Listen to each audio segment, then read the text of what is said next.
Hello, welcome to episode 196 of the Nope, 93. Where'd you get 6 from? No idea. I mean, you wrote these show notes. I did. Hello, welcome to episode 193 of the Casual Try Hard podcast. I'm Bryan. And I'm James. And I got left with the show notes this week. So I decided to do something we haven't done in a long time, which is we're going to talk about a deck. That's it. That's all I'm going to say. A deck. Leave it hanging. What deck is it? It's elementary, my dear Karsten. There you go. There we go. Very nice. Look at that. Yeah, Brian's been playing Elementals in Explorer. I think we've talked about it or mentioned it on the show a couple times. So we're going to do kind of part deck tech, kind of part deck deep dive. That was hard to get out. We're going to talk about a deck this week instead of news or complaining or whatever else we normally do. Yeah, we're going to actually make you better Magic players. Hopefully. Weird. Hopefully. So if you have ideas for the deck, suggestions, or just want to say hi, all of our social media links are in the description. So just hop in there, Twitter, Discord, Facebook, all that stuff. And you can come interact with us. Yeah, if you guys try the deck out and like it or hate it, we want to know either way. So check out our social media. Let us know what you think of the deck. If you're looking to support the show, there's 2 ways you can do it. The first is our TCG player affiliate link, tcg.CasualTryHardMTG.com.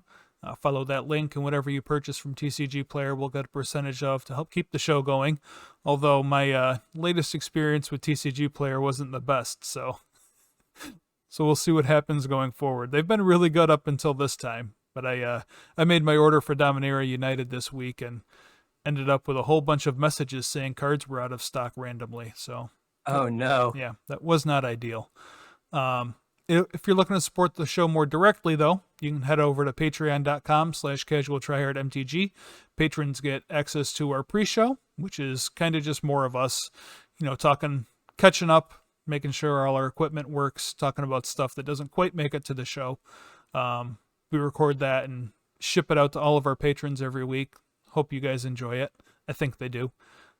Patrons also get access to our show notes, so you get a sneak peek about what the show is going to be about for the coming week, and you get put on my mailing list for when I do fancy Patreon givebacks as a token of our appreciation. So if you're interested in any of that, head on over to patreon.com/CasualTryHardMTG and chip a couple bucks in. We'd appreciate it. Yes, very much so. Yep. All right. So, the deck.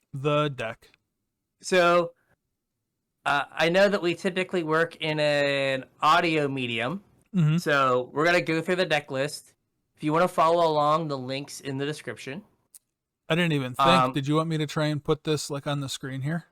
We could. Or isn't there the neat way to export it or something? The neat way to export it. Oh, well, there's the stream pop out where they have the list of cards along the side like you're streaming, but then there's the visual view that they do in all of their deck text and stuff. Oh, okay. You know what I'm talking about? I do. Let me see if I can. Here, I'll send it to you. No, I have it here. I just got to figure out how to get it into. Okay, well, while he's figuring... Yeah, you go ahead and talk, and I'll figure it out. Air.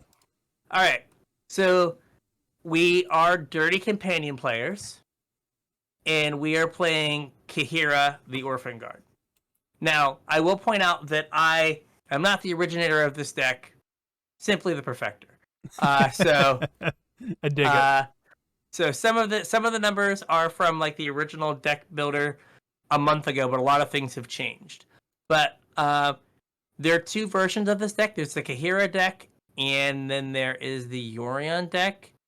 I like the Kahira deck better because all you want to do is draw 4-color Omnath. Yeah. And when you have 80 cards, you draw him way less frequently. Mm-hmm. And so Kahira lets you draw your Omnaths when you want. And there are times if you're playing around a Wandering Emperor, giving all of your elementals, what's it called? vigilance, makes it so they can't get Wandering Emperor. Yep. That's great. So so that does limit us on some of the things we can play, right? We're stuck with cats, beasts, elementals, nightmares, and dinosaurs, but we can make that work. So in the creature slot, there's one honorary elemental, and that's Arboreal Grazer. He's a beast. He's a beast. I mean, he makes the team because he's a beast. Yeah. But like, he's the only non-elemental in the main deck. Yeah.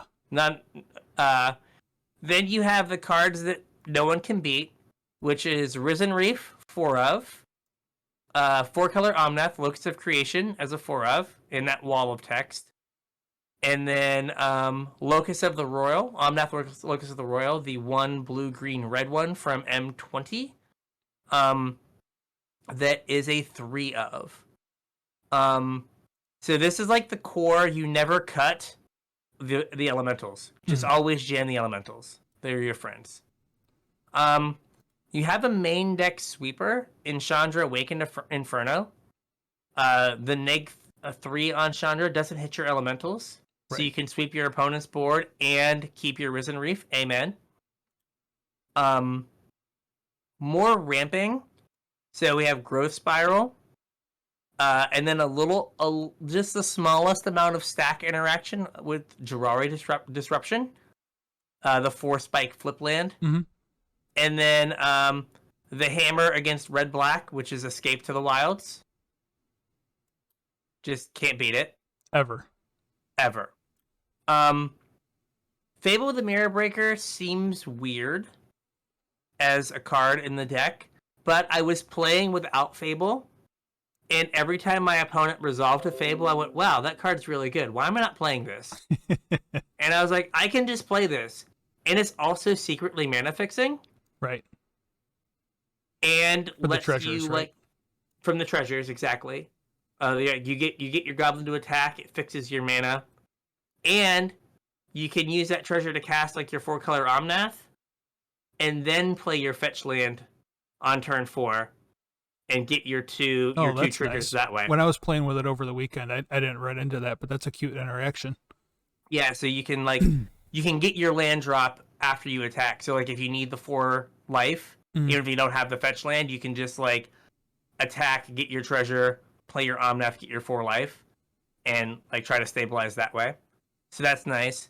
And then the new addition to the deck is Leyline Binding. Mm-hmm. I had the original list that I kind of cribbed and was using and kind of building from had Abrades in this slot. You need instant speed interaction, and the fact that Leyline Binding kind of gets everything, where Abrade can't hit planeswalkers, right, doesn't deal with enchantments, it's way better. Like, it does have the downside of if they have ways to interact with an enchantment, Leyline Binding is worse, but I really haven't run into that. I did. I played against Abzan Greasefang this morning. Oh, and you got Besaged? I got Besaged, yeah. Yeah. And they got their Greasefang back and then killed me. It's like one fell swoop. That is a downside, admittedly. Yeah. But the fact that it kind of cleans up everything, yeah, I've enjoyed it. Yeah. So that's it. Those are the spells.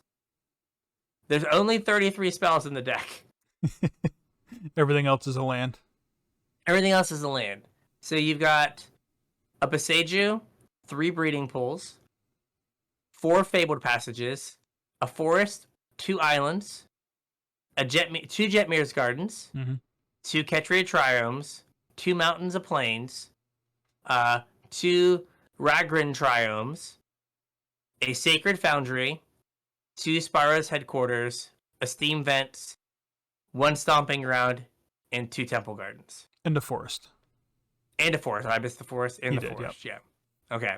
So, right, like, you need all these lands because they turn on both of your Omnaths. Mm-hmm.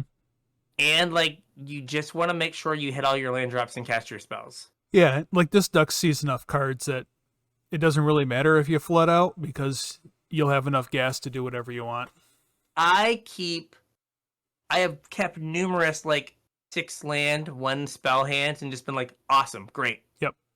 Or like again, like like game 2 against control, you're just like, I'm gonna hit my land drops and then eventually cast 2 spells and bury you. Mm-hmm. So I just need to keep up with my land drops and like disruption, like your Wandering Emperor or your Teferi. Yeah. And then resolve my spell after it and then win the game. So I'm just like, I'll draw into something, it's fine. And you have all those cycle triumphs. Yeah. That like it's not a great turn 3, but like you can pass the turn and have up, growth spiral or disruption or cycle. Right. And you can just be like, you know what, I've got 3 other lands in hand or 2 other lands in my hand. I'm just gonna cycle this and try to get to some action. Mm-hmm. And late game, when you've got 12 lands, 15 lands on the battlefield, like they're just free cards. Yeah. It's like I have 15 mana. I guess I can spend 3. And like your Besage is kind of a spell too, so it's not. It is. It is. I will say that I play the Besage and the disruptions as spells that I can occasionally play as lands, Mm-hmm. as opposed to lands that happen to be spells. Right. Right. I want to cast them more often than not, but you also just have the out to play them as lands when you're just like, oh, I'm gonna miss my land drop. Yeah, I need my 3rd land for Risen Reef, and all I have is Besage, so out you go. Besage, you're in. Yep. So the sideboard has a Besage, 3 Dovin's Vetoes, 3 Fries, 2 Unlicensed Hearths, 2 Deafening Clarions, a Yasharn Implacable Earth. We'll talk about Yasharn in depth here in a second. Okay. And then the 4th Leyline Binding. This was, until I made the sideboard guide for this deck, this was a Wilt. Mm-hmm. But when I play the Wilt, it's in there to like kill a thing. Yeah. It's never there to like, oh, I might need to cycle this. It's like, no, it's in here to kill an enchantment. It's not here to like mess around. Mm-hmm. So like Leyline Binding just got more stuff. Yeah. It had same everything. kind of like, yeah, same kind of thing. Like, I can't bring in the Wilt to get a Shieldred. Right. But I can bring in a Leyline Binding to get a Shieldred. Yep. So that's the deck. I sent you the list on like Saturday when I was like, let's talk about a deck this week. Mm-hmm. And you played some games and you were like, I think I've attacked with creatures 4 times. Yeah. So I have one of my challenges right now is to attack with 20 creatures. And I think that was my challenge from Friday. And I didn't have a chance to play a ton of Arena over the weekend, but the arena that I did play, I played this deck. And do you know what that number is right now? 3 days later? Is it like 4, 6, 7. 7? You've attacked with 7 creatures? I've attacked with 7 creatures. And you've won a lot of games, right? I have, yeah. Like the games just get to a point where like you don't ever have to attack because you have such like an overwhelming advantage. Your opponent just scoops. Your opponent just goes, I can't possibly win this game. Right. I'm going to save myself the time. Yep. Which is fun. Mm-hmm. Which is fun to get to that point. It's certainly a far cry from your usual MO. Playing as few turns as possible. Yeah, this plays as many turns as possible. Yeah. I've been playing it for about a month. I played it in ranked, and I got to like high diamond. Mm-hmm.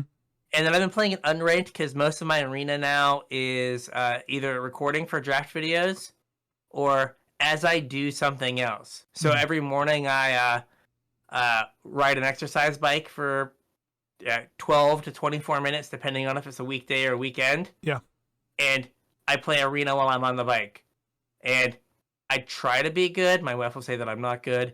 And like stop shortly after I'm done on the bike.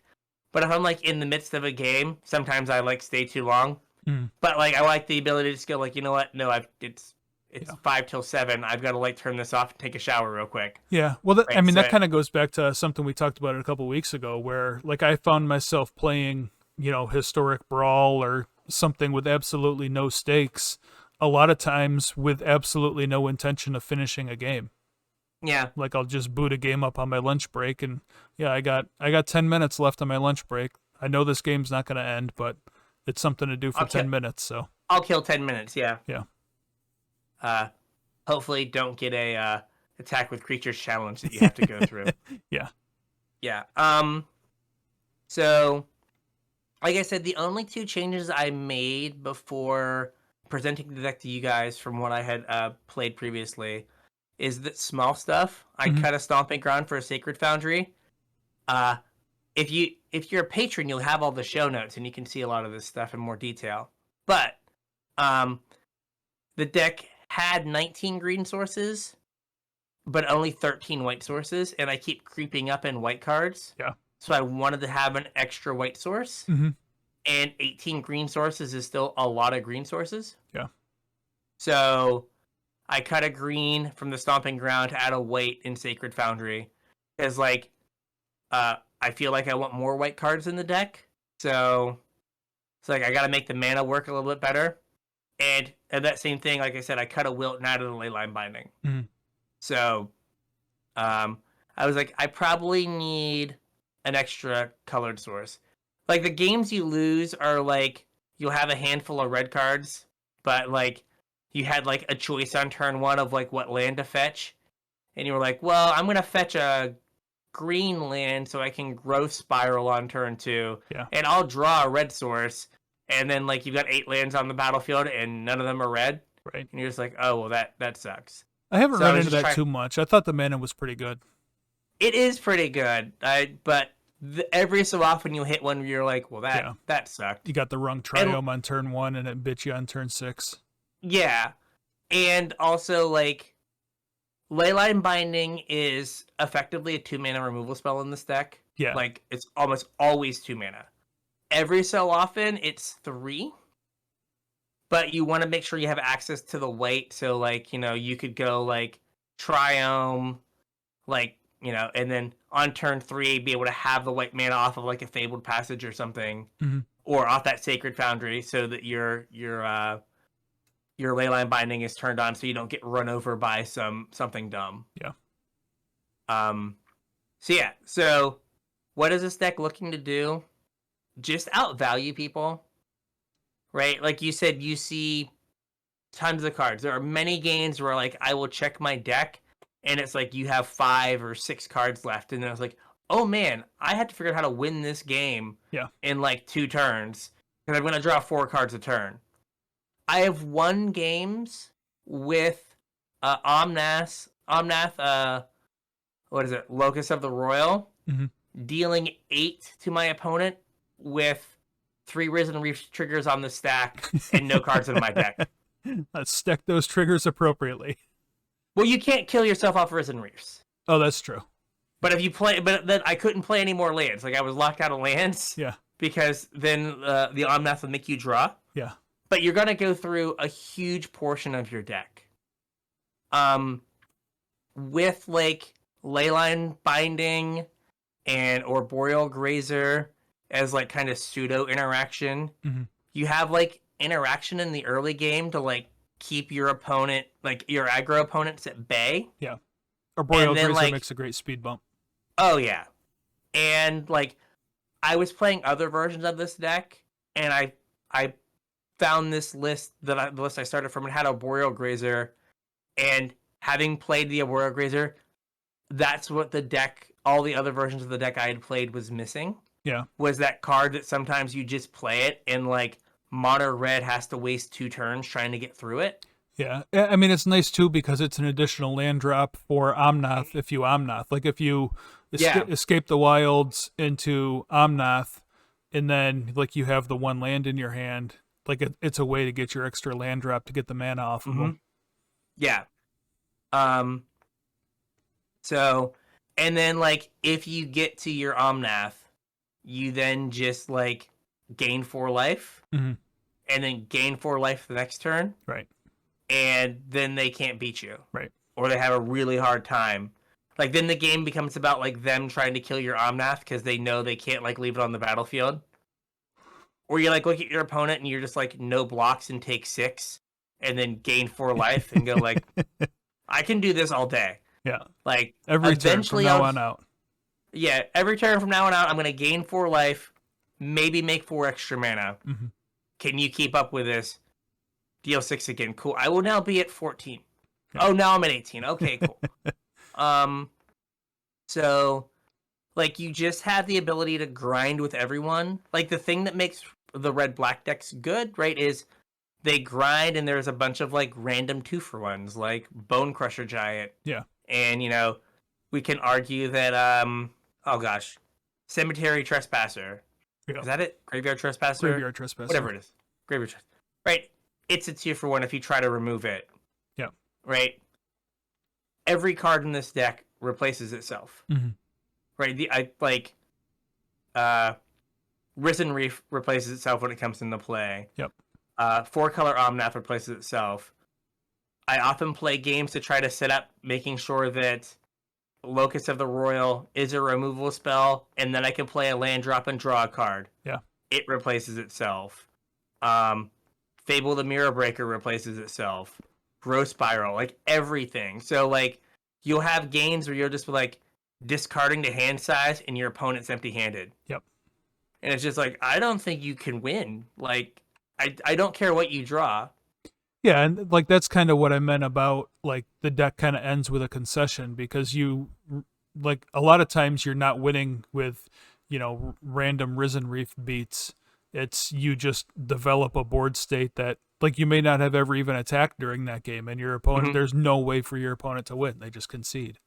There's just nothing they can do. Now, I am sold on all the sideboard slots except for really 2. Like there's discussions to be had of like what the Deafening Clarion should be. Mm-hmm. But I have the Yasharn spot. Yeah. So Yasharn's in there because I like lost to red-black sack a few times like when I started playing the deck. Mm-hmm. And I was like, well, don't want that to happen ever again. Yeah. Like, I hate you, Cauldron Familiar. Yeah. We're just not going to let this be a thing, Yasharn. And I board in Yasharn almost never. Yeah, I haven't seen red black. I haven't seen red black sack in quite some time. Yeah, so like it's there for a deck that doesn't matter. Mm-hmm. So like I think that needs to like change if you want to like, especially if you like. I think something about this deck that is nice is the reps you get like in Explorer on Arena, I think would directly translate to if you wanted to play this deck in Pioneer. Yeah, I think so as well. Right, like I've bought all the cards for it because like if I were to go play a Pioneer event, I would play this deck. Mm-hmm. Like I think 73 out of the 75 cards, other than like Yasharn, would be what I would like take to an event. So like Yasharn has to change. And so what are the things you could do? So one thing is like you could play different planeswalkers. One thing that you have to like concern yourself with is what do people bring in against you? They bring in Dovin Vizito, which the planeswalkers are bad against. They bring in Mystical Dispute, and they bring in Aether Gust. So like if you could have a white planeswalker that like avoided Aether Gust and Mystical Dispute, like that would be kind of like the best. So you'd want something like Wandering Emperor? The Wandering Emperor is one of them. That's one possibility, right? Like it's a removal spell, so like it's a 4-mana removal spell, but like it's a 4-mana removal spell that gains you life against like aggro. Mm-hmm. So like it has a home there. It's just a bunch of bodies against control, so it's reasonable there. It makes it so you can punch your like things through your opponent if there's like a crowded board. Mm-hmm. So like, it kind of does everything you want and dodges Aether Gust. Except it's double white. Except it's double white. That is the hard on the mana, but it avoids those 2 cards. Is what we got there. So what about something like Felidar Retreat? Oh, I hadn't thought about Felidar Retreat. Oh, that would be. Oh God, yeah. How like as a control deck, how do you beat that? Like you don't let it resolve, but like everything in your deck you can't let resolve, so it's not. I hadn't thought about Felidar Retreat. That's a good one. Yeah, that is really the only good. thing that it doesn't do that Wandering Emperor does is it's not removal, but it turns your Arboreal Gracers into like actual bodies and your Risen Reefs into actual bodies and builds out a board. We're gonna put that in like that is a good. That is a really good. I like. Ooh. Sweeper protection. We are can't spell Felidar, but that's all right. Felidar Retreat. We're gonna put that in there. Okay, cool. Then I thought about Teferi, Hero of Dominaria. Mm-hmm. It gets hit by Mystical Dispute, which sucks. Yep. But it avoids Aether Gust. It is just more card advantage and catch-all removal. Mm-hmm. Chandra Torch to Defiance doesn't avoid Aether Gust, but avoids Dispute. Yeah. Removal spell, card advantage. It's a way to win the game. It's ramp. It kind of does everything you want. Double red is... We have 15 sources. It's doable. Double white is probably also doable. Yeah. But, like, the thing, like, especially against, like, a control opponent, like, if you, like, slam to Chandra game one, if they have Aether Gust, they're bringing them in. Right. So, like, you play your, like, Chandra Awakened Inferno, and then just, like, plus it 3 times. And they're like, oh, well, that... So, like, they're like, I have no answers other than this. Mm-hmm. So, like, finding something that gets around that. But Felidar Retreat, A+. The other options are, like, random big beater. Right? Elder Gargaroth is a beast. Mm-hmm. Both literally and figuratively, he's a beast. Right? Like, would be good against, like, you know, aggro decks where you might want to bring in Yasharn. Because sometimes, like, if I get run over, I'll just be like, okay, Yasharn, like, you lower my curve some and you block. Yeah. Like, I could use that. Gargaroth doesn't really lower my curve, but getting the 5 mana in this deck is pretty trivial. Yeah. I mean, you're usually at 5 mana by turn, like, 3 or 4. 3? Yeah. 3, 4, easy. Carnage Tyrant, if you really want to go old school. Boy. Yeah. Like, 7/6 hexproof, can't be countered. Like, good luck control. Yep. Like, red-black, I guess I can trade with it with, like, a Shieldred. Mm-hmm. But still, it's just huge. If you play against a lot of spirits and you're spiteful, if your local store has, like, 2 or 3 mono blue spirits players, you just play 2 Shifting Ceratopses and they never beat you. Yeah. You're just like, I have Fries, I have Shifting Ceratopses, and I have a bunch of other cards that say can't be countered. Good luck. Mm-hmm. But if you go into Pioneer, I think you need some way to address, like, Lotus Field. Yeah, that's a good point, because we don't have, that deck doesn't exist on Arena. Exactly. So, like, you have, like, maybe Test of Talents, like, to fight over the, like, if they're the ultimatum version. Yeah. Right, like, you just, Test of Talents or ultimatums. Alpine Moon. But the issue with Alpine Moon is the issue with all the permanent-based things against, Lotus Field now, which is they can just search up a Boseiju and kill it. So, like, that's a bit of an issue. The other thing is if you're playing against a bunch of aggro in your local meta, things like Temporary Lockdown. Mm-hmm. Gets rid of all the 2-drops. Mm-hmm. So, like, there was a brief window when I was playing other decks that there was the, like, blue-white artifact deck that had, like, Ensoul Artifact and whatever his name is, the Ingenious Smith and all that stuff. Like, Deafening Clarion doesn't get them. Mm-hmm. But Temporary Lockdown does just get all that stuff. It doesn't care how big it is. Yeah. Right. It's good against the heroic decks. Right. Like, it just kind of gets all that stuff. You can also, like, go Supreme Verdict. Yeah. Right. Again, like, if you're playing against a bunch of spirits decks and you're like, well, I need my sweeper to resolve. It is white, but, like, I think you can fetch in such a way that you can get white relatively easily. Yeah, I mean, probably. You only have one white source to fetch, though. Yeah. Which, I mean, is probably fine, because most of your triomes make white, but... Mm-hmm. But, yeah, I think 6 of them do. Yeah. But that would be another thing. And then, again, Felidar Retreat, which you gave us, which is probably better than all those. Fixes all the problems. And I love that card. There we go. Thank you. I can't spell. Hooked on Phononics didn't get a West Virginia. Nope, you're fine. Hooked on Pahonics. So, and then if you don't like Deafening Clarion, like I said, Temporary Lockdown, Supreme Verdict, or you can try to farewell some people. Mm-hmm.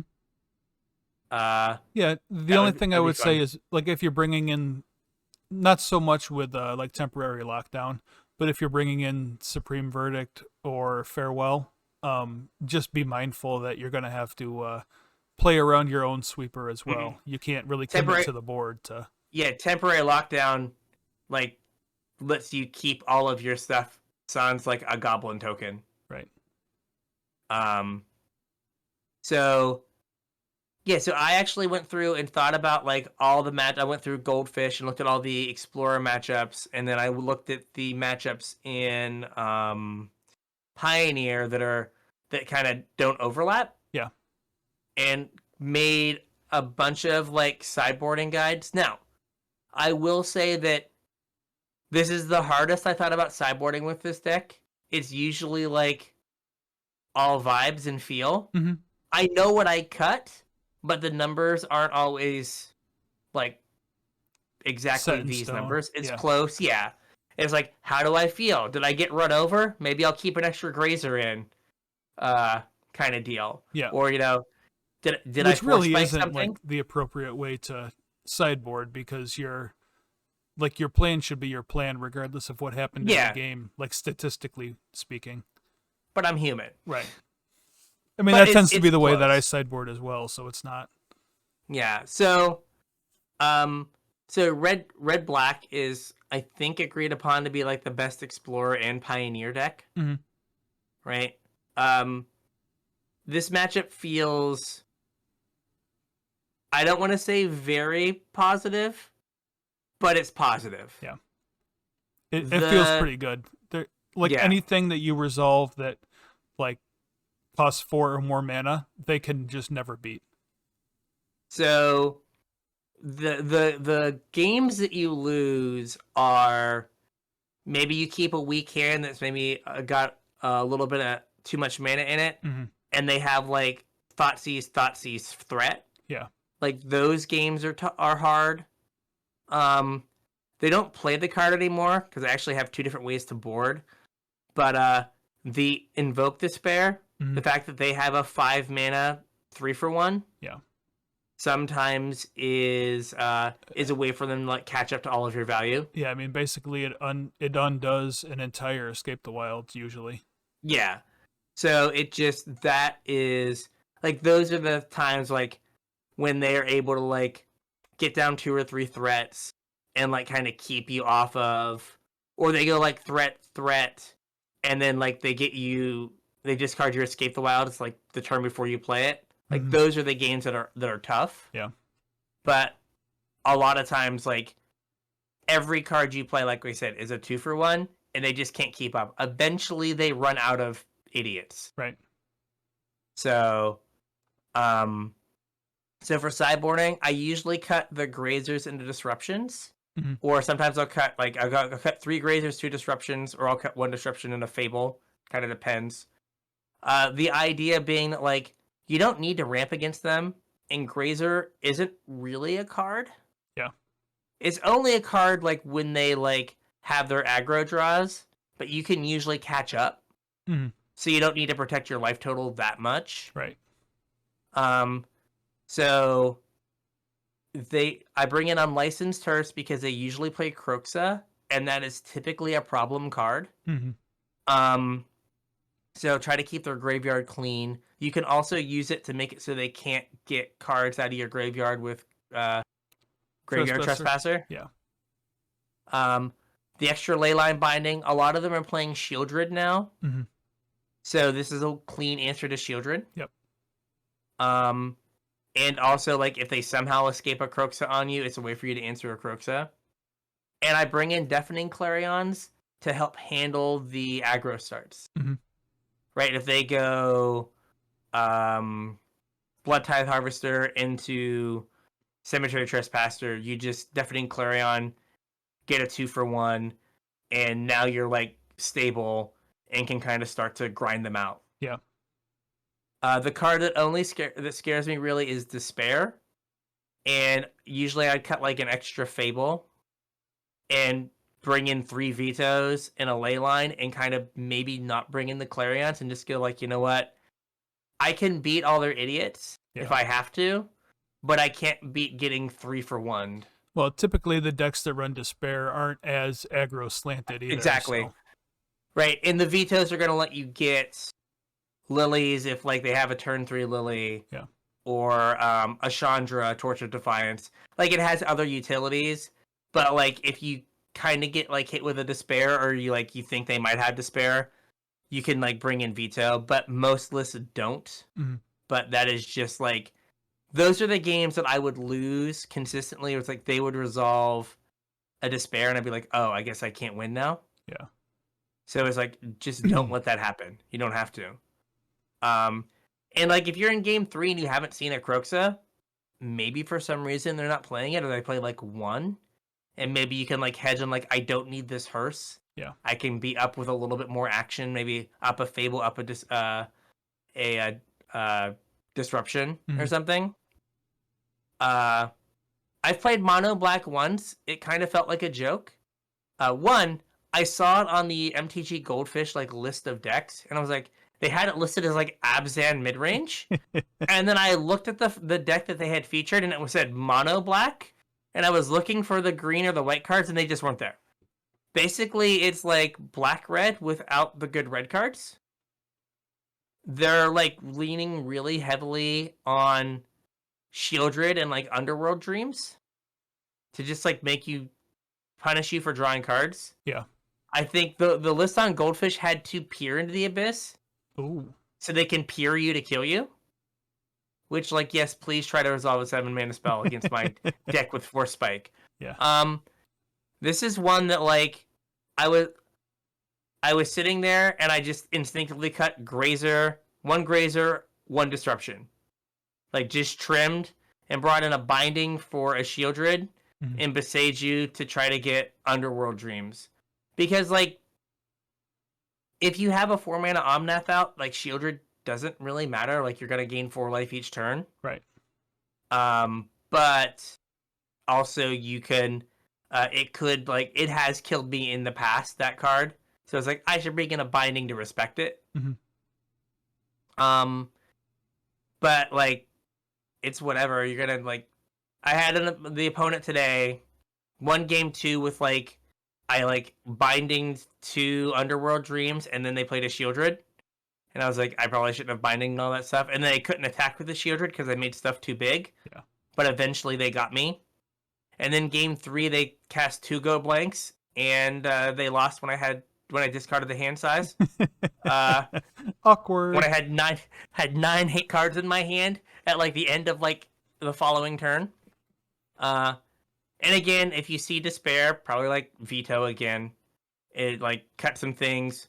But like mono black and red black, you just make sure all your cards matter. Yeah. Like in Grazer isn't a card that always matters. Right. So like you can just cut it and put in cards that matter. Blue white control, like you said, if we resolve an Omnath and it's not answered, if we resolve a Risen Reef that's not answered, if you resolve like the 3-color Omnath, Locus of the Royal, and then like play a Fabled Passage and draw 2 cards. Yeah. You're fine. You're just trying to run them out of cards. Play around some sweepers, like nothing feels better than you knowing that they're just leaning on the fact that they're going to cast a farewell. Yeah. And then like just getting it with disruption and just being like, there you go. The best is when you get it with disruption and then they play the shame tap shockland afterwards. And you're like, yeah, you didn't think that was there, did you? Nope. Nobody ever expects the Force Spike. No one. I cut Grazers, some mix of Fable and Disruption, Gerard Disruption, and then like 1 escape, with it being that they bring in Dovin's Veto, especially if you've played like Disruption earlier on. Yeah. And they or escape, and they often bring in Aether Gust, and that's just an extra green card to get like dunked on. So you can cut that, and then if you have like, if your Yasharn slot is something that's good against control, you can probably cut the rest of your escapes if it's like Teferi, or cut more of your like disruptions if it's not like a hard card draw thing. I bring in Fries because Fries kill Teferis. They They sure kill do. Wandering Emperors. So Fry is just there to like kill their resolved planeswalkers. Also, you can kind of like can combine it with like a chump block to kill a Hall of the Storm Giants. Mm-hmm. Because the ward doesn't matter because it can't be countered. Can't counter it, yeah. And then That's I bring cute. in vetoes. I bring in vetoes to like pick off their other their like planeswalker and stuff on the way down. Mm-hmm. And you can lose this game to like a well-timed Supreme Verdict, or like sometimes they are able to keep up with a card advantage if they're able to resolve a bunch of memory deluges. Mm-hmm. But you're pretty good. Again, everything you have is a 2-for-1. I don't know, man. I think, like in the game where they're casting multiple memory deluges, I think you're ahead if that's what they're doing. Probably. Like Probably. if But, they're like, taking their turn 4 and turn 6 off to like memory deluge or whatever, like I think I'm okay with that. Mm-hmm.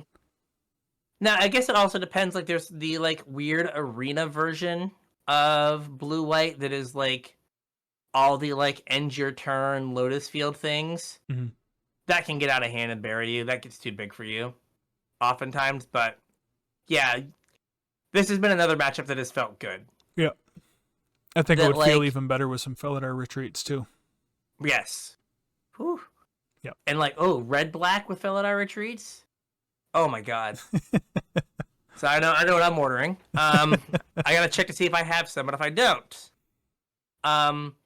mono red. It's your mono red matchup. Like they can get under you, but like the games that you like go untapped green source into Grazer, play a Triumph, then like play like a Fable or something. It's just like yeah. Good luck. So cuts in like here you cut the disruptions just because like you're never gonna get anything. Yeah, they're slow right? and their entire deck costs 1 or 2 mana. So cut 1 to 2 escapes. I usually only ever cut 1 escape because like that's always the card I want to draw. Mm-hmm. But like you don't need a bunch of 5 mana stuff in your deck. And then like can trim a Fable depending on how many escapes you want to cut. Or you could like be responsible and say, I don't want the 6 mana Chandra. But oftentimes, like if you resolve the 6 mana Chandra, like they're never gonna win. Oh, never. but like it is 6 mana. Yeah. But then there's the flip side of like you're playing 3 Grazers and 4 Growth Spirals and 4 Risen Reefs. Yeah. Sometimes you just hit 6 mana on turn 4. Yeah. And then you just get them. And then Clarion, Leyline Binding, and then if your Yasharn slot is good against aggro, or just big dumb idiot Yasharn, here's a 4 mana 4/4 that drew me 2 cards. Good luck. And like, I can't beat a 4 mana 4/4 that drew you 2 cards.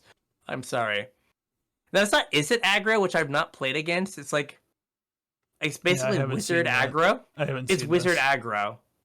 So it's like all the wizards, Balmor, and then Adleys. Yeah. Probably cut the 2 to 3 disruptions, maybe a Fable, because like it's not blocking in the air. Binding, Deafening Clarions. Mm-hmm. If they're really blue, you could like play Fry, but I think there's so many red cards in the deck it doesn't matter. And they do have some graveyard synergies, at least the list that was on Goldfish, with like Dreadhorde Arcanist. Yeah. So you could maybe trim like an escape and a Chandra, or like an escape and something else to put in some hearses to kind of eat their graveyard. This would be a good matchup for your temporary lockdown too. Yes, exactly. If you had that. Yeah. But I've not played against this. So like I think if I played against it like 6 or 7 times, I'd be like, oh, I need to like adjust. But I've not seen it. This is just like a thing on Goldfish. All things human, mono white, or like multicolored humans. Rainbow humans. Rainbow humans. So they have more interaction than most of the other creature decks in terms of like just like onboard, what is it called? Skyclave Apparition, or the guy who flips into a 3/3, whatever his name is. The Banisher Priest, it's a werewolf. Yep. Uh, Brutal Cathar. yes, Brutal Cathar. But like we just get bigger than them pretty consistently. So like we can get run down in the early game, but you can just get to the point where like all your stuff's just like 8/8s and nothing they do matters. Same thing, Disruption, Wilds, and maybe Chandra. It depends. Like if they have a bunch of things that like you're worried about that have 4 toughness, like Chandra might not be good. Like what is the new the X4 that makes 1/1s when you attack? Yeah. Like Chandra doesn't get that, like with the down tick. Right. You can also cut some Fables in here to keep Chandra. But you're bringing in Fries, Leyline Bindings, and Deafening Clarions. Like Deafening Clarion's just like Chandra, but like turns earlier. Mm-hmm. But yeah, like Fry just takes care of everything. Leyline Binding takes care of everything. And Deafening Clarion gets most of their stuff early on. So, but like if Fry, let's say like if there's some weird humans deck that's not like base white, like I don't think that is a thing that even happens. I don't think that's a thing. I think all the gold humans are like white and something. Yeah. So like Fry is just generically good. Enigmatic Incarnation. I've played against this deck a couple times. I ran into it once over the weekend. And like the deck spins its wheels a lot, but then doesn't do a whole lot unless they have Enigmatic Incarnation. Right. So like Grazers and probably Fables for Vetoes, Beseju, and a Leyline. So 3 Grazers, 2 Fables. Like again, like Fable is good, but like that card doesn't matter very much. Right. Like you want to keep your counter spells in for when they like try to go turn 4, play my Fires of Invention, and you're just like, no, that card can't resolve. Yeah. No, thank you, sir. And then they're like, oh, now my deck doesn't do anything because I have to actually cast my cards. Exactly. And it's like, oh no. So like, and Fable doesn't let you like fight over that. But they can go like way bigger than you. Way bigger. But yeah, so you have to like, you're just focused on not letting them go bigger than you. Yeah. And then eventually you will just drown them in like a bunch of cards. Red Black Sack. We just go bigger. Yeah, I haven't seen this deck in forever. I haven't seen this deck in forever. I think Lily kind of pushed this out of the format. Well, Red Black, and they also had like Jund as an option as well. So just Sack in general. Yeah. Grazers and Disruption, disruptions, because like you don't really need to block like the cat. Like you have better things, and like you're not countering an oven. Right. Like it's not worth fighting over a bunch of 2 and 3 mana spells with your 2 mana spell. Leyline, if Yasharn is still Yasharn, this is his matchup. Beseju and then Unlicensed Hearse. Yeah. I don't think Yasharn is worth running for specifically I don't think so this either. deck that isn't really around that much anymore. Yeah. Yeah, again, when I have been playing a 13-card sideboard and annihilating people. Yeah. So imagine if I powered the deck all the way up and had 15 whole cards. So Greasefang, it's kind of all about stopping them from Greasefanging you. Yeah, I think the toughest matchups I've played have been against the Abzan Greasefang. I haven't seen any of the Esper. No, I haven't seen Esper in a long time. Like, just like tons of Chariot tokens and stuff. Yeah. I mean, Chandra's pretty good about cleaning those up, though. Mm-hmm. So, cut a Grazer, cut some Disruption. So 1 Grazer, 2 Disruptions, or again, some mix. If you want to fight on the stack more, you can cut more Grazers. And Escape to the Wilds, because, like, yes, getting a bunch of cards is good, but, like, you're kind of priced into using your cards at certain times. Mm-hmm. And, like, Escape doesn't let you do that. And then again, Fables are not the best here. Right. They get you to things, but they're not, like, you're not about, like, a 2/2 ground creature, like, doesn't do anything. You want the Fries. because that always gets her Grease Fang. That just says kill Grease Fang. Leyline Binding is for Grease Fang or a vehicle. Yep. If push comes to shove, and then Beseiju is just the general catch-all. Yep. These games a lot of times. Oh wait, what did I miss? I missed something. Because there's. Oh my gosh, I missed like the best card. What am I doing? I don't know. What Unlicensed are you first. doing? Oh yeah. Yeah, I forgot unlicensed first. That is like I was gonna say like. I can say, oh, what do I need to cut for that? We need to cut 2 more cards for the hearse. Sorry, everyone. One probably more 2 card. more. One more? Yeah, Am I that bad at math? You got 6 up here, and you got 7 down here. All right, so cool. 2 grazers, 2 disruptions. There we go. Right. Because I was gonna say the game a lot of times, like if you stick an early hearse, you just keep the graveyard clean, and then they can't do anything, and then they've got to spend like a turn to kill your hearse, and then rebuild. And then rebuild their graveyard, and then you're like, well, their Grease Fang doesn't matter until they have a graveyard. Now I can like dig for removal, and it gives you more time to get to your removal. Yeah. Or vice versa, I can kill your Grease Fang, dig for my graveyard hate, and now your Grease Fang doesn't matter because I have my unlicensed hearse. Right, but like. These games can go really long because, like, sometimes you're not able to commit to the board because you're just like, nope, I can't get Grease Fanged here. Yeah. So I've got to do this other stuff. And then eventually, like, you're able to, like, get to a point where you can, like, oh, I have, like, enough mana that I can play a Risen Reef and something. Or a Risen Reef and hold up an answer. And then, like, oh, now I can, like, I ate your cards out of your graveyard. Now I can... like play Locust of the Royal and kill your Grease Fang, and now we're like back to you not having any pieces. And like I've had them get like 6 of like cat tokens, and it's just like, yeah, this doesn't matter. Yep. Like I've got a bunch of creatures that are bigger than this. You just sweep them up or whatever. Yeah, whatever. Like it's annoying, but it's not like it really super matters. Right. So that's like the main part of the Explorer format. Yeah, I think the Grease Fang decks are the decks that I've had the biggest problems with. They are the hard, because like there are just some times where they go like flip some idiot, like Thoughtseize, discard the vehicle, Grease Fang you on turn 3, and you're just like, well, I was not able to do anything about that. Like, you took my 1 piece of interaction, and the game was over before I got to draw another one. Yeah. Or, like, I played 10 tap lands, and I played one on turn 2. Right. And then you played your Grease Fang, and I couldn't interact.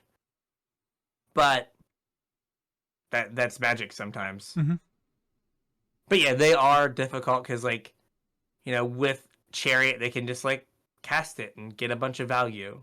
Yeah, and I think that's why the Absent version kind of overtook the Esper version too, because they can kind of just play, like their vehicles are real uncastable. Magic.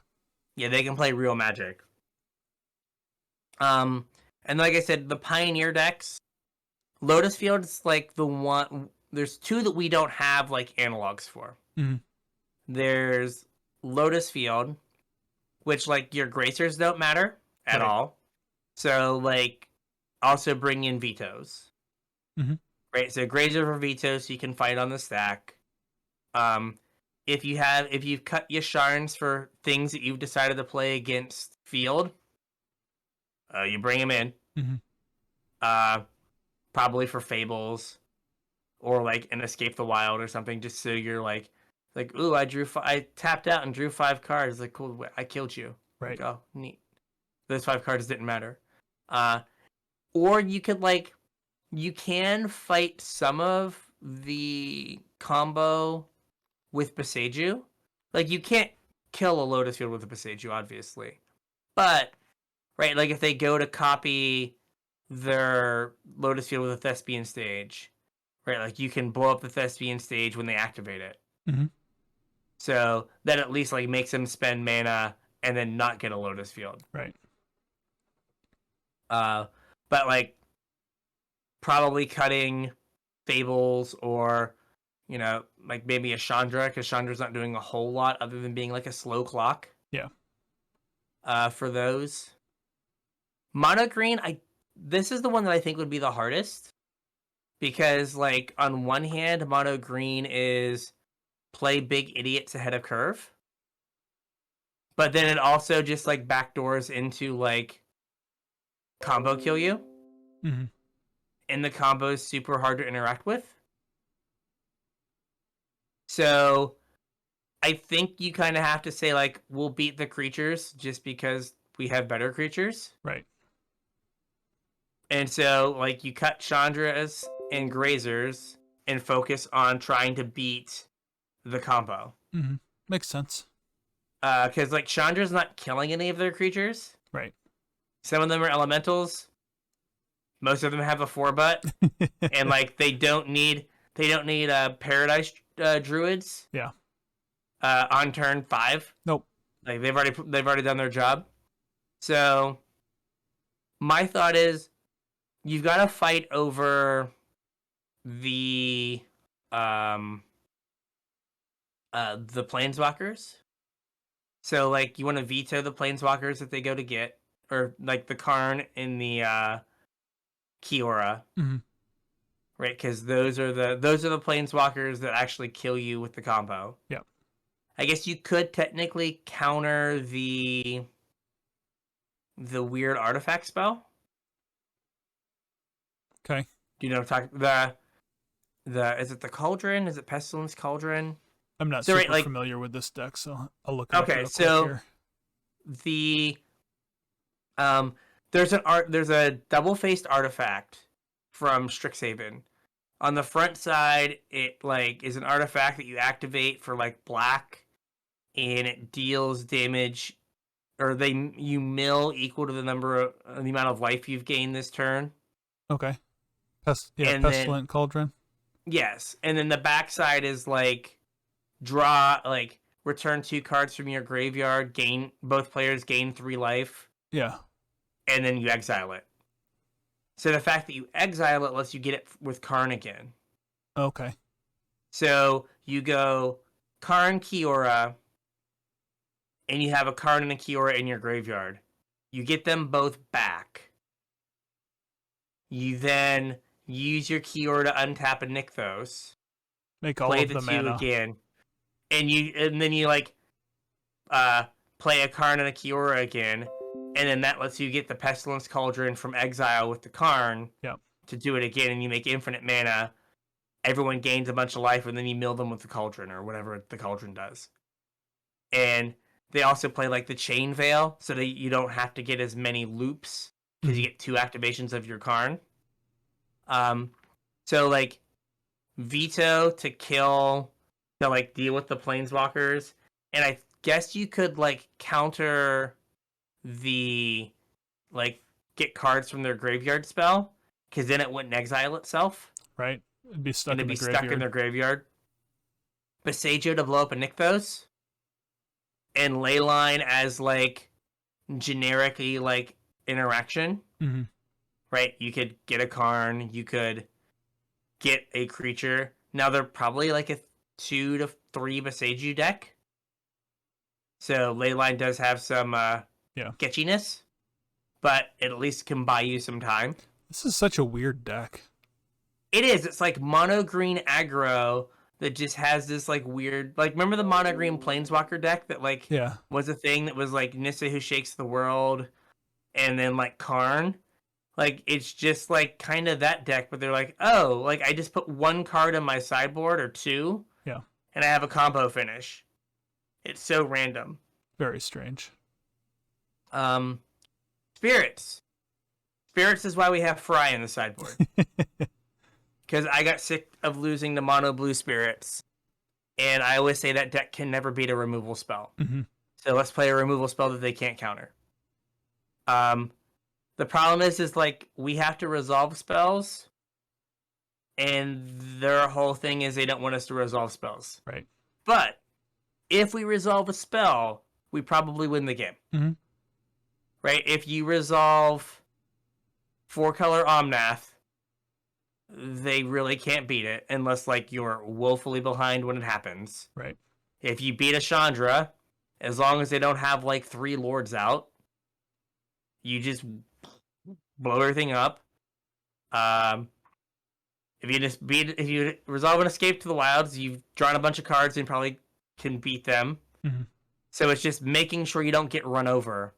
So that's Fry's job. So 3 disruptions go. You're not winning that trade. An escape and 2 fables. You could maybe cut all the escapes if you want to keep the fables, but like the fables aren't blocking anything. The escapes, like if you've traded back and forth, the escapes can be the thing that like if you draw it and like they're out of cards or you've like made them tap out for some reason, then you resolve the escape. Closes and the now door. you're back in the game. Yeah. But like if you really love yourself some fables. So Fries, Leyline Bindings, and then Clarions. Mm-hmm. There is, again, this is another spot where like maybe temporary lockdown is better. Yeah, temporary lockdown would be nuts here. I mean, as long as it resolves. Yeah, as long as it resolves. But I mean, that's all these spells. Yeah. Again, if you know that your F&M is going to be 3 people playing mono blue poopers, throw some Shifting Ceratopses in there. Shifty's never met a spirit he doesn't eat. Yep. So, just fine. As long as you got green mana, he tramples over too. Oh, yeah. And he gets haste. In Reach, he does everything you could possibly want him to do. He's just like, I resolve, and I block. I hate spirits. Yeah, God, I hate that deck so much. Like, more cards that say can't be countered would be ideal for me, thank you. I know it, like it annoys you when they print cards that are like, you can't do a thing, mm-hmm. but you can't cast Make Disappear. Perfect. Great card. No notes. No notes on that card. All right. So those are kind of my plans. The Spirit plan kind of, like, works for, like, if you run into a Spirit, like, because there's mono blue Spirits in Explorer. It just wasn't high on the list. I've played against it. And, like, again, like, a couple well-timed Fries. Yeah. And, like, running them low on cards. And, like, a Boreal Grazer, it just does so much work. Yeah, it blocks forever. Yeah, it's just, oh, you've got to put, like, 3 Lords out for this thing to matter. Right. Or they're, like, tapping it with their Shacklegeist or whatever, That's and it's, like, completely awesome. fine. Amazing. Yep. Yeah, and then it you're now like, blocks 2 things. Yeah, it's like, Omnath, play a land. Oh, no. Oh, no. What do I do? What do I do? I guess I'll turn into a regular business person. It's like, okay, fine. But play another one. Yeah. He's not a regular business person. Yeah, no, they come in packs too, I've noticed. Yes, they do. They do. They're like Siege Rhino, but better. Yeah. They're Siege Rhino that draws you a card. And then pays for itself. Right. It's like if Siege Rhino just had, like, reverse Phyrexian, gain 2 life, play a 4/4, draw a card. It's like, oh, neat. Cool. All right. So those are kind of the sideboard plans. I've played the deck a lot. So I have some, like, little, like, tips to think of when you're playing the deck, things that I keep in mind. Mm-hmm. Against, like, red-black, your red-black opponent has never not had a 2-drop. They just always have a 2-drop, right? If they pass with 2 mana up, you don't have to play your Risen Reef. Mm-hmm. Right? Like, that's just, like, a Bone Crusher Giant. Yeah, I mean, like, realistically, like, you're going to win the game if it goes long, so if you make them waste their mana, like, you are 100% fine with that trade. Mm-hmm. Or, like, I've had opponents just like, okay, I don't want to waste my mana, so I'm going to deal 2 to you. Yeah. And in which like, case, okay. your Risen Reef gets to live. Exactly. Or they have to spend turn 4 dealing with your Risen Reef. Yeah. Because, like, you have a counter spell you can play. You have a Leyline Binding you can play. You have a Growth Spiral. Like, you have other things to do with that mana. Yep. So don't feel obligated to do that. Like, because you could, like, just casting a Fable. Like, okay, they killed your Goblin, but then you got rid of 2 bad cards. Right. Right.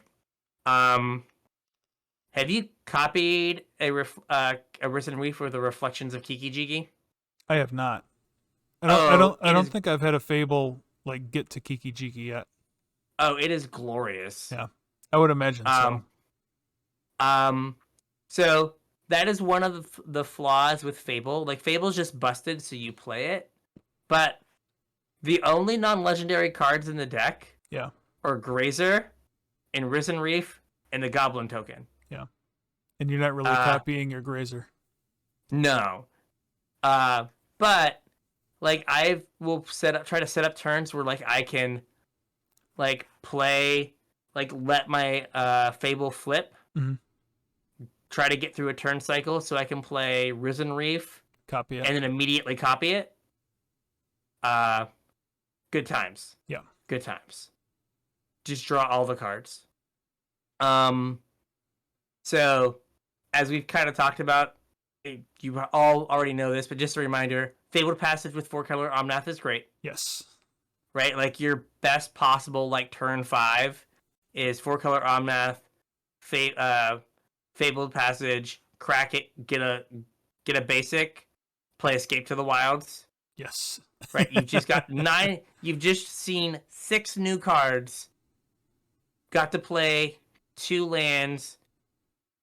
Gain 4 life. And dealt 4 to your opponent. Yep. Amazing. Yep. Also, like, if you're with Fabled Passage tricks, if you're playing against aggro, like, I will pass turns with Fabled Passages up to use for my Omnath. So, like, if I play my Omnath, play a Fable, gain 4, on my opponent's turn, I'll crack the Fable to gain another 4. Yep. Right, like, mono red can't beat gain 8. No, ever. Ever. Also, like, if my Risen Reef puts in a Fable, a lot of times I'll leave it on the battlefield for multiple turns. Now, it is sketchy because we only have, like, 4 basics that we can fetch in the deck. But, right, then if you draw an Omnath, you have a trigger already, like, in the holster. Yeah, it's already like, lined up. lined up. So, like, if your Risen Reef is going to put it in, might as well just, like, leave it there for when you need it later. Try to hold on to your Escape the Wilds until, like, you've already, like, where you go into a turn and you don't have to play a land. Right? Because you're like, probably going to hit at least 2 off of the Escape, and then you can better use your cards. Exactly. Like, the thing with Escape, I tried Memory Deluge and a couple other things in its spot. 1, to avoid Aether Gust, and 2, there are some times that, like, the right thing to do is to not cast 2 or 3 of the cards from the Escape the Wilds. Right? And that hurts. Right? Like, now, the rest of your hand must be ridiculous if you're not casting the cards from your draw 5. Right. But, like, you want to make sure you can use as many of those cards as you can. Locust of the Royal, like, try to always get your card after playing the land. Like, I try to hold it, unless, like I said, I try to hold it till I know it can be a removal spell, or I know I can get the card off of it right away. 8 lands? It's 8. Yeah. So, it's a lot, but it's not that many. No, I mean, it happens pretty easily. Yeah. Yes, 8. Could you imagine if Field of the Dead was legal? So many crack zombies. Wouldn't need Philadelphia Retreat. Would just have it in the mana base. Oh, yeah. Yeah, you just board in 2 more Field of the Deads, and then you just really get your control opponent. Man, what would the format look like if Field of the Dead was still around? God, Scape Shifts. Yeah. Scape Shifts into Fairies, man. Yep. That deck was fun. I don't care what anyone says. It was fun. Yeah, I'm just happy I saw that card when nobody else did. Yeah, you did. You won that one. You won that one for sure.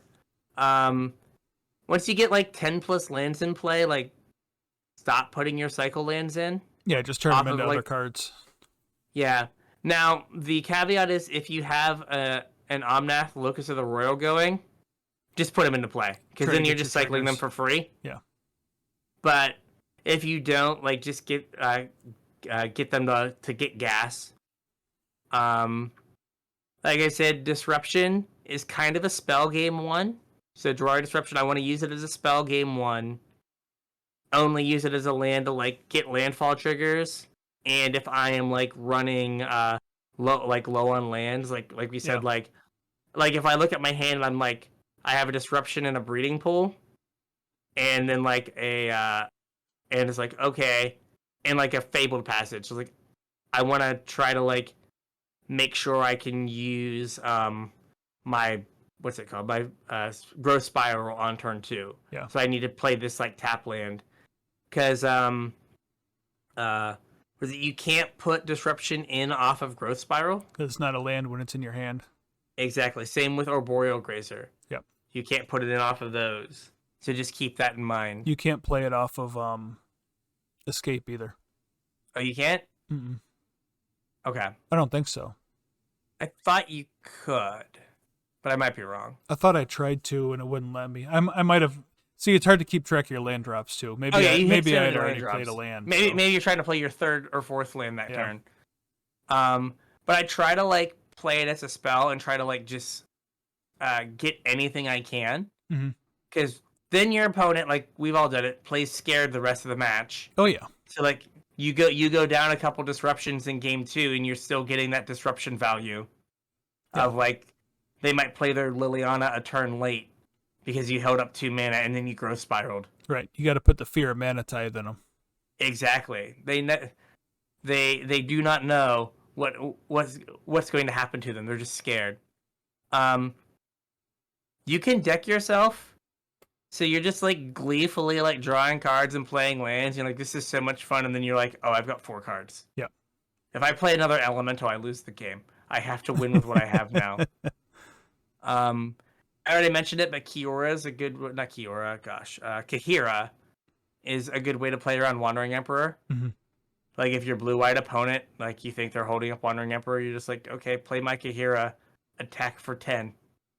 That you can't, like, interact with. Right. You can make a 2-2. Great. Make a 2-2. Perfect. I don't care. Because it gives vigilance.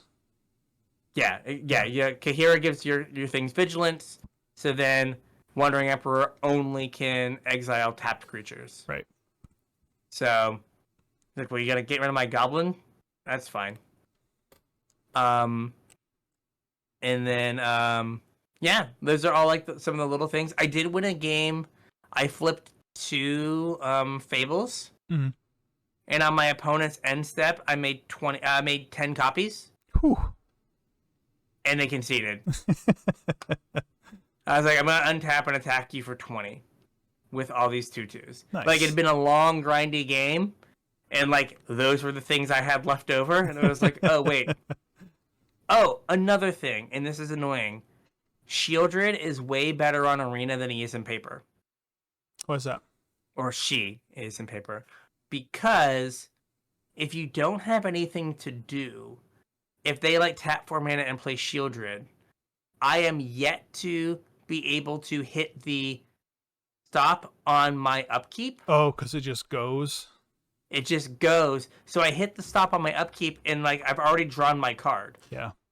And so I take 2, and I'm like, and I've, like, leyline binding so many of them in my draw step. Yeah. Because I just haven't got to stop it in time. So, like, if you're at 2, I don't know, like, just put a stop on your upkeep going into your opponent's turn if you think they're going to Shieldred you. Yeah. Because, like, I've just or lost try to games. set your stop with Shieldred on the stack. But if you don't have, if you're tapped out, you're have tapped nothing out, to do, yeah. right? If you have nothing to do, then you don't get that, like, priority pass, and it just goes. Like, Shieldred's on the stack, resolves, and you're drawing a card. Mm-hmm. And you're like, no, I hit this in my upkeep. I wanted to kill this. Yeah. So I think I've had, like, 6 damage done to me by a Shieldred that would not have dealt me damage if we were playing in Paper. Yeah. So that's just, like, a little, like, arena thing. So I don't know if this deck is on the level of, if we go way back, Casual Try Hard Sultai. I think this deck is pretty sweet. Where we were just flipping over our to just cast Uro. Like, what is the most busted card? Yeah. Also, imagine if we had Uro. Yeah. Also, if you're interested in this deck for, like, you know, playing in Paper and, like, Pioneer, this is not the most expensive parts of, but it is a pretty big part of elementals, like 4-color elementals in Modern as well. Yeah. Right? Like, not saying that, like, buying $300 worth of Solitudes is trivial, right? But it is like a deck that kind of has, you can get reps on Arena in Explorer. You can take those reps and put them to use like playing Pioneer. Mm-hmm. And then like... Yeah, some of the play patterns definitely translate. Mm-hmm. And then the play patterns are different, but a lot of the cards are the same if you go into like 4-color in Modern. Mm-hmm. If that is the thing that you're interested in doing. So it's like a way for you to start. Now, granted, what did Goldfish say this deck cost? $600 in paper. Yeah. So it is not like a cheap investment by any stretch of the imagination. $700 on Arena. $700 on Arena or on Or Moto? on Moto, sorry. Okay, I was like, on Arena. Yeah. Like Moto. they've cracked the code. They figured out how much a wild card's worth. But there are definitely like concessions you can make. Like having Besages does, I think, make the deck better. Yeah. But they're $30 a piece. You could not have Besages to start out with. Mm-hmm. Right? So there are some things that you can like. Chandra's really good, but like if you didn't have Chandra's, like you could make the deck work. Mm-hmm. So there are some concessions you can make. The lands are probably the place that has the least give. Yeah, and that's an expensive part of the deck too. Triomes aren't cheap. They are not. But I mean, they're also cards that are likely to hold their value because they're difficult to reprint. So I mean, but just look at like Jetmir's Garden. They're $8 a piece. Mm-hmm. Ketria Triomes are $17 a piece. Right.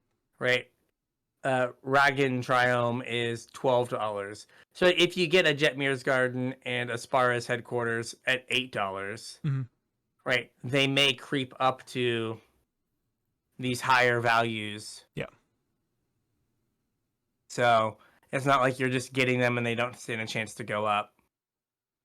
I still can't believe that I could have bought so many unlicensed hearses at like $2 and they're $14 a piece. Man. And I even was like, oh, like this card could get played in Legacy. It's great. Like it costs 2 mana. You play it off an Ancient Tomb. Did not realize that it was going to be that expensive. I let you down, listeners. But hey, the big plus for Yashawn, he's 75 cents. He does some work and he's cheap. But like this is a deck you could get and like slowly work towards like a modern deck.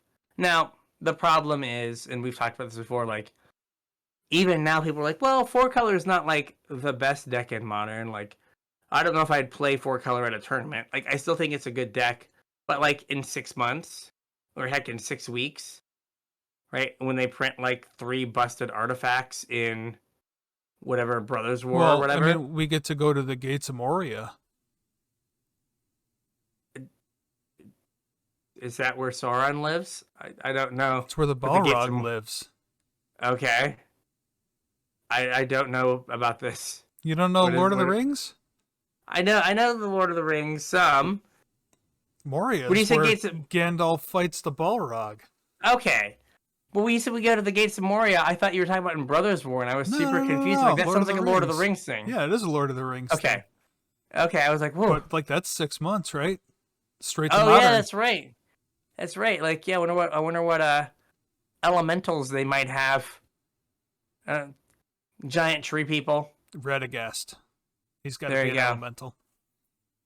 But yeah, no, it is a deck that like, well, if you wanna play games of Magic, you will play games of Magic. Mm-hmm. It's not like you said, it's not my normal fare of like I want to play 3 turns of Magic. Right. And you have game against like everything.